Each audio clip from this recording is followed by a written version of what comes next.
సహోదరి సహోదరులో, దేవుని కుమార్తెగా కుమారుడుగా నువ్వు జీవిస్తున్నావా?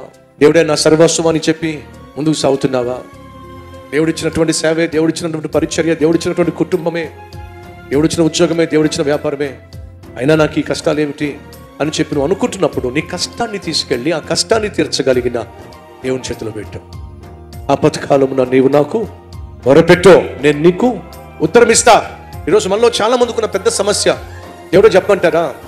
నువ్వు కలిగి ఉన్న సమస్యను తీర్చగలిగిన దేవునికి పట్టుదల కలిగి, విసిగిపోకుండా, ఆసక్తితో, భక్తితో, విశ్వాసంతో నీ ప్రార్థనకు నువ్వు అడిగిన దానికంటే, ఆశించిన దానికంటే అత్యధికముగా జవాబు ఇవ్వగలిగిన దేవునికి మీరు ప్రార్థన చేయవలసినంతగా చేస్తున్నారా? ఇది నా ప్రశ్న. సమస్య అయితే ఉంది, సమస్య తీర్చగలిగిన దేవుడు ఉన్నాడు. ఆ సమస్య తీర్చాలంటే నువ్వు విశ్వాసంతో, విసుగక, పట్టుదలతో ప్రార్థన చేయాలి. చేస్తే దేవుడు ఏం చేస్తాడు? జవాబు ఇస్తాడు. ఆ ప్రార్థన ఎందుకు చేయట్లేదు మనం? సమస్య ఎక్కడుందో తెలుసా? సమస్య నువ్వు కలిగి ఉన్న సమస్య కాదండి, తీర్చగలిగిన దేవుడు ఉన్నాడు అని తెలిసి కూడా ప్రార్థన చేయకపోవడమే అసలు సిసలైన సమస్య.